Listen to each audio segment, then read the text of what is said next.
নমস্কার, সবাইকে স্বাগত জানাচ্ছি এই জায়গার নামের মতো জীবিত একটা জায়গা জিন্দা পার্কে। তো আশা করি সবাই ভালো আছেন। আজকে এই জায়গাটা আমরা এক্সপ্লোর করব এবং ঘুরে দেখব এই জায়গাটা আসলে কতটা সুন্দর এবং প্রকৃতির গাছপালা দিয়ে ভরা।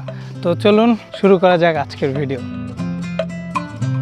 ব্যস্ত শহরের কোলাহল থেকে মাত্র কিছুটা দূরে নারায়ণগঞ্জের রূপগঞ্জে অবস্থিত এই পার্কটি শুধু একটি ভ্রমণের স্থান নয়, বরং প্রকৃতিকে ভালোবেসে গড়ে তোলা এক অনন্য উদ্যোগ, যা 1980-র দশকে স্থানীয় মানুষের প্রচেষ্টায় এই পার্কটির যাত্রা শুরু হয়।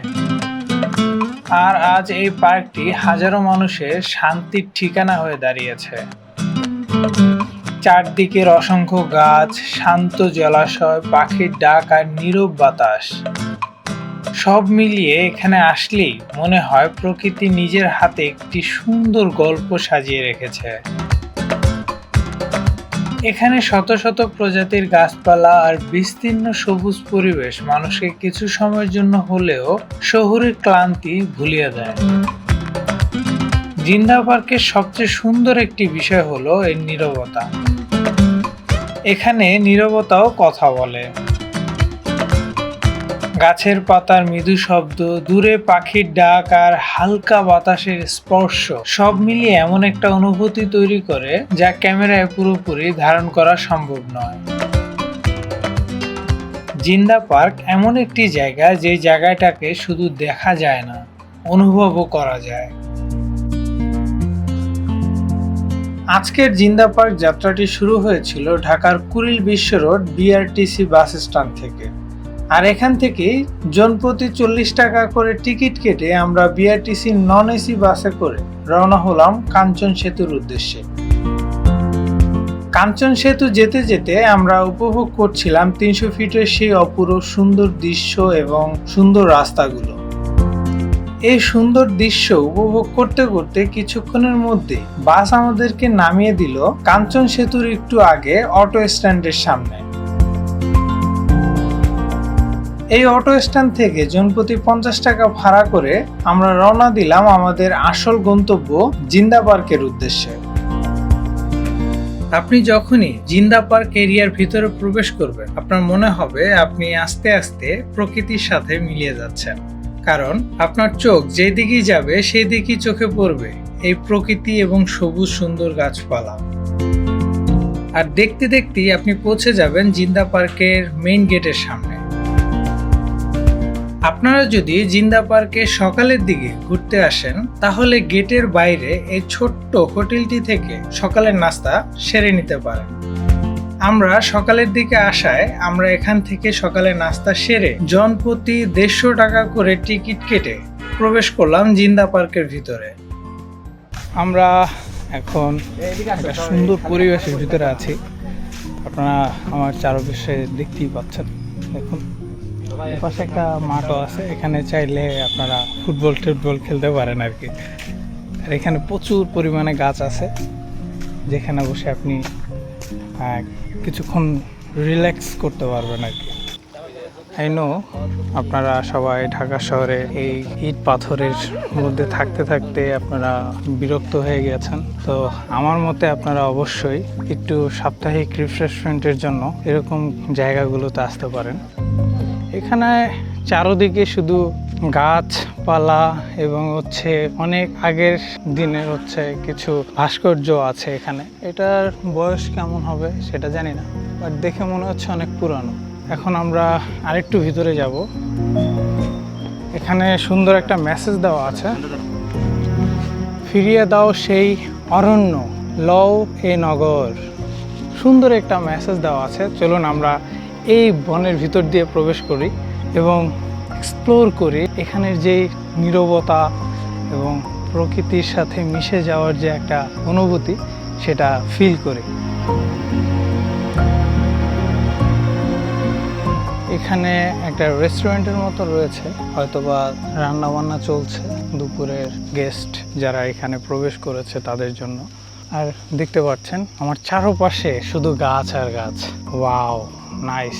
চলুন আমরা একটু এইখান দিয়ে একটু ভিতরে যাই, দেখি কিছু আছে কিনা। ওয়াও, এটা আসলেই রূপকথার মতো জীবিত। ওই দূরে মনে হয় একটা লেক দেখা যাচ্ছে, চলুন লেকটা একটু ঘুরে দেখি। Wow, nice. এটা কি গাছ সেটা বলতে পারছি না, বাট গাছটা অনেক সুন্দর। দেখতে পাচ্ছেন এখানে একটা মাচার মতো আছে, এখানে চাইলে আমরা উঠে বসে কিছুটা সময় কাটাতে পারবো। আর এই হচ্ছে লেক। এটা খারাপ না দেখতে। ওইখানে দেখা যাচ্ছে ভিতরে ওই যে এখানে কিছু একটা জায়গা আছে, ওইখানে সময় কাটানোর মতো একটা পরিবেশ আছে। ওইটা হয়তো বা হেলিপ্যাড বা কিছু একটা হবে। ওই যে দূরে যেটা দেখতে পাচ্ছেন, এই জায়গায় আপনি সময় কাটানোর জন্য দারুণ দারুণ অনেক জায়গা পেয়ে যাবেন। এখানে প্রত্যেকটা গাছের নিচে হোক বা সব জায়গায় আপনার এখানে কি বলে ছাউনির মতো করে দেওয়া আছে, এবং বসে সময় কাটানোর মতো আপনার জায়গা করে দেওয়া আছে, যেখানে আপনি চাইলে আপনার প্রিয় মানুষটাকে নিয়েও আসতে পারেন বা ফ্যামিলি মেম্বারদেরকে নিয়েও এখানে আসতে পারেন। এবং আপনি ফিল করতে পারছেন আমি এখন যেখানে আছি এই জায়গাটা কতটা নিশ্চুপ। আশেপাশে আপনি পাখির কিচিরমিচির ছাড়া এখানে কিছুই শুনতে পাবেন না, একটু ফিল করে দেখতে পারেন। আর কথা বলতে বলতে আরেকটা সুন্দর জায়গা চলে এসেছে, যেটা হলো জিন্দা পার্কের আকর্ষণগুলোর একটি গোল চাকার মতো দেখতে এই সুন্দর লাইব্রেরিটি। প্রথম দেখাতেই ভবনটির নকশা সবার নজর কেড়ে নেয়। চারপাশে মাথা উঁচু করে দাঁড়িয়ে থাকা ঝাউ গাছ, এক পাশে শান্ত লেক, আর ঠিক মাঝখানে দাঁড়িয়ে আছে এই দৃষ্টিনন্দন লাইব্রেরিটি। সব মিলিয়ে মনে হয় প্রকৃতি আর জ্ঞানের এক অপূরূপ মিল ঘটেছে এখানে। জিন্দা পার্কের সৌন্দর্যকে আরো বিশেষ করে তুলতে এই লাইব্রেরিটির অবদান অনেক বেশি। এটি শুধু বই পড়ার একটি জায়গা নয়, এটি এই পার্কের অন্যতম পরিচয়। স্থানীয় মানুষের উদ্যোগে গড়ে ওঠা এই লাইব্রেরিটি আজ জ্ঞান চর্চার পাশাপাশি দর্শনার্থীদের কাছেও এটি বিশেষ আকর্ষণ হয়ে উঠেছে। আর এই লাইব্রেরিটিতে প্রবেশ করতে গেলে আপনাকে আলাদা করে একটি টিকিট কিনে ভিতরে প্রবেশ করতে হবে। ভিতরে প্রবেশ করব, দেখব যে ভিতরের পরিবেশটা আসলে কেমন এবং কি কি আছে ভিতরে। চলুন যাই ভিতরে, দেখি কি কি আছে। লাইব্রেরি ঢোকার প্রবেশ পথ, নিচে নামতে হবে। হ্যাঁ হ্যাঁ, অবশ্যই এটা একটা ভালো বিষয়, জুতা খুলে প্রবেশ করতে হবে কারণ জুতাতে অলরেডি কাদা। প্রবেশ মূল্য কত এখানে? এখানে প্রবেশ মূল্য মাত্র 20 টাকা। আমরা অনেকগুলো মানুষ ঢুকতেছি। ভাইয়া টিকিটটা একটু দিন তাতে। হচ্ছে টিকিট টোটাল 20 টাকা করে, যেখানে স্পষ্ট হয়তো বা দেখা যাচ্ছে।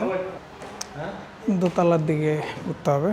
ওয়াও, সুন্দর কাঠ দিয়ে তৈরি করা। ওয়াও,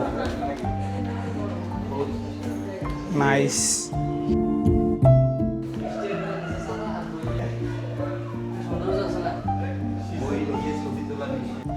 সবই তো গুছায় রেখে দিস, মানুষ কি পড়বে না এখানে?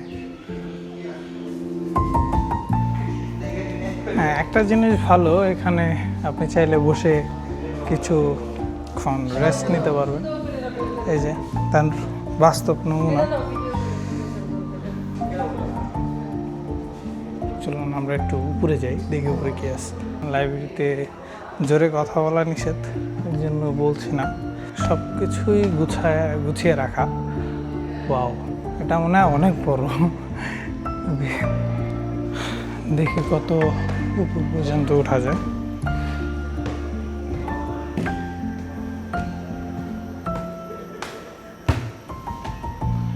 এখান থেকে রাস্তা দেখা যাচ্ছে, যে এখান থেকে ঝাউ গাছগুলো সুন্দর লাগতেছে।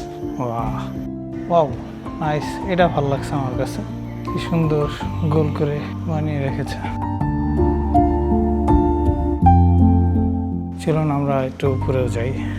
সম্পূর্ণ ডিজাইনটা কাঠ দিয়ে করে রাখছে, চমৎকার।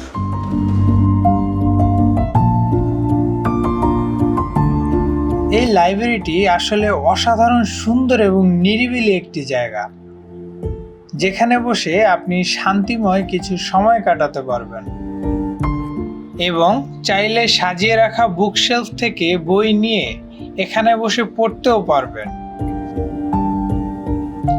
এবং অনুভব করতে পারবেন এর চারপাশের প্রকৃতি আর নিস্তব্ধতা।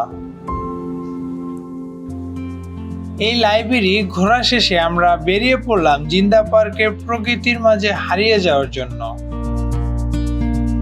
হাঁটতে হাঁটতে বুঝতে পারলাম এই পার্কের সৌন্দর্য শুধু একটি জায়গায় সীমাবদ্ধ নয়, প্রতিটি পথ যেন নতুন একটি দৃশ্যের সঙ্গে পরিচয় করিয়ে দিচ্ছে এবং হালকা বাতাসে লেকের পানির ঢেউগুলো ধীরে ধীরে তীর ছুঁয়ে যাচ্ছে। আর চারপাশে মাথা উঁচু করে দাঁড়িয়ে আছে অসংখ্য সবুজ গাছ, আর সেই গাছের ছায়া এসে পড়ছে লেকের পানিতে। সব মিলিয়ে এমন এক পরিবেশ যেখানে ইচ্ছে করলে কয়েকটা সময় চুপ করে দাঁড়িয়ে অথবা বসে থাকা যায়।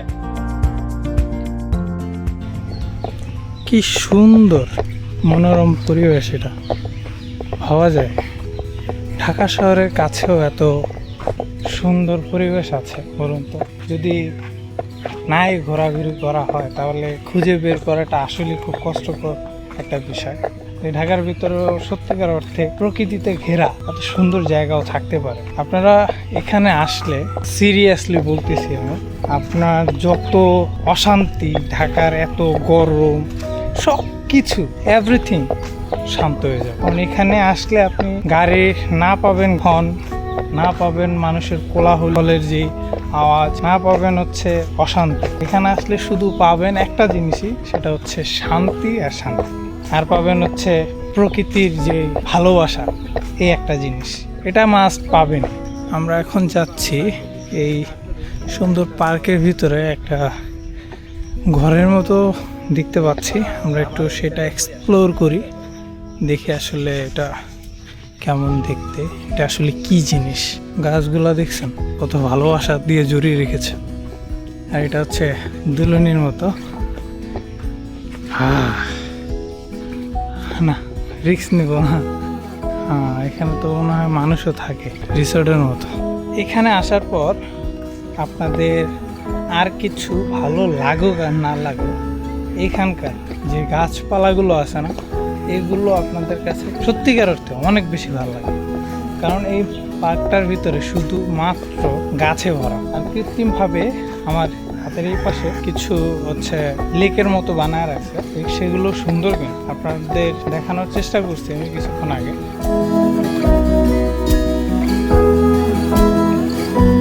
জিন্দা পার্কে যতই ভেতরের দিকে এগোচ্ছি ততই যেন প্রকৃতির সৌন্দর্য আমার কাছে নতুন করে ধরা দিচ্ছে।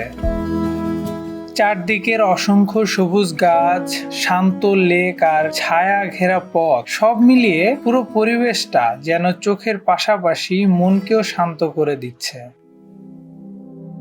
লেকের পাশ দিয়ে হাঁটতে হাঁটতে চোখে পড়লো সুন্দর একটি বাঁশবাগান। হালকা বাতাসে যখন বাঁশগুলো একসঙ্গে দুলছিল তখন সেই দৃশ্যটা সত্যি অন্যরকম লাগছিল। মনে হচ্ছিল প্রকৃতি নিজের মতো করে একটি শান্ত সুর বাজিয়ে চলেছে। আমি এখন একটা দারুণ জায়গায় আছি। জায়গাটা খুবই নিরিবিলি এবং আমার চারদিকে বাঁশ ঝাড় যাকে বলে, এই জায়গাটুকুর মধ্যে সম্পূর্ণ বাঁশ ঝাড়ে ভরা। আপনারা দেখতেই পাচ্ছেন, দেখছেন? ওয়াও, দারুণ। কিন্তু পানির উপর ভেসে বেড়ানো হালকা ঢেউ আর চারপাশে সবুজ গাছের প্রতিচ্ছবি পুরো পরিবেশটাকে আরো জীবন্ত করে তুলেছে। জিন্দা পার্কে যদি ঘুরতে ঘুরতে আপনি একটু বিশ্রাম নিতে চান বা ক্ষুধা লেগে যায়, তারও ব্যবস্থা রয়েছে এখানে। পার্কের ভেতরই আছে একটি ফাস্ট ফুডের কর্নার, যেখানে চাইলে হালকা নাস্তাও করতে পারেন। আবার দুপুরে খাবারের জন্য রয়েছে সুন্দর একটি রেস্টুরেন্ট। জিন্দা পার্কের রেস্টুরেন্ট, এখানে আজকে আমরা দুপুরে খাওয়া দাওয়া করব। এইখানে যেটা নিচের ফ্লোর, সেটাতে আসলে ব্যাচেলর ফ্যামিলি দুইটাই, এবং উপরে যে একটা ফ্লোর আছে ওইটা শুধুমাত্র ফ্যামিলিদের জন্য। আচ্ছা আচ্ছা। হ্যাঁ, আর এখানে ফ্যামিলি ওঠার জন্য 200 টাকা চার্জ করতে হয়। পরিবার কিংবা বন্ধুদের সঙ্গে বসে শান্ত পরিবেশে খাবার উপভোগ করার জন্য জায়গাটি বেশ উপযুক্ত, কিন্তু রেস্টুরেন্টে খাওয়ার আগে অবশ্যই খাবারের দাম জিজ্ঞেস করে নেবেন। পার্কের ভিতরে যেসব রেস্টুরেন্ট থেকে থাকে সেই সব রেস্টুরেন্টের খাবারের দাম তুলনামূলক একটু বেশি হয়ে থাকে, তাই খাবার খাওয়ার আগে দাম জিজ্ঞেস করে নেওয়াটা বুদ্ধিমানের কাজ। সব মিলিয়ে জিন্দা পার্ক এমন একটি জায়গা যেখানে আপনি কোনো দ্বিধা ছাড়া পুরো একটি দিন কাটিয়ে দিতে পারবেন এই প্রকৃতির মাঝে, যেখানে আপনি চাইলেই বিশ্রাম করতে পারবেন গাছের নিচে বসে আর উপভোগ করতে পারবেন বিশুদ্ধ বাতাস আর এই সবুজ প্রকৃতিকে। এখানে আসলে কার মন ভালো থাকবে না সেটা আমার জানা নেই। এই জায়গাটা সত্যিকার অর্থে মন ছুঁয়ে যাওয়ার মতো জায়গা। এখানে মন মানসিকতা আপনার যতই খারাপ থাকুক না কেন, আসলে সিরিয়াসলি ভালো হয়ে যাবে। আপনার এখানে ঘুরতে মিনিমাম 4 থেকে 5 ঘন্টা লাগবে পুরো জিন্দা পার্কটা ঘুরতে, তাও ঘুরে শেষ করতে পারবেন বলে আমার মনে হচ্ছে না।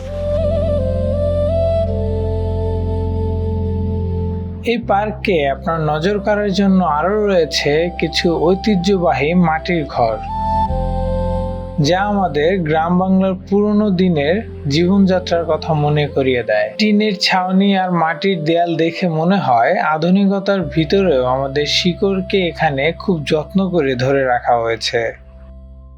এবং এর পাশেই রয়েছে কোমলমতি শিশুদের একটি স্কুল। এটি শুধু একটি ভবন নয়, বরং এই এলাকার শিক্ষা ও সমাজ গঠনের প্রতীক হিসাবে কাজ করছে। জিন্দা পার্কে সবচেয়ে ভালো লাগা একটি বিষয় হলো এখানে শুধু প্রকৃতির সৌন্দর্য নয়, শিক্ষা, সংস্কৃতি আর গ্রামের ঐতিহ্য সবকিছুই সুন্দর সমন্বয় দেখানো হয়েছে। আপনারা চাইলে ছুটির যে কোনো দিনে এই জিন্দা পার্কে এসে সারাটা দিন ঘুরে যেতে পারেন। আশা করি এখানকার পরিবেশ আপনাদের কাছে খুব ভালো লাগবে। তো আজকের ভিডিও এই পর্যন্তই। ভিডিওটি আশা করি আপনাদের সবার ভালো লাগবে। যদি ভালো লাগে তাহলে অবশ্যই একটি লাইক, কমেন্ট, সাবস্ক্রাইব করে যাবেন। তো থ্যাংক ইউ, দেখা হচ্ছে নেক্সট ভিডিওতে। Tata, bye bye.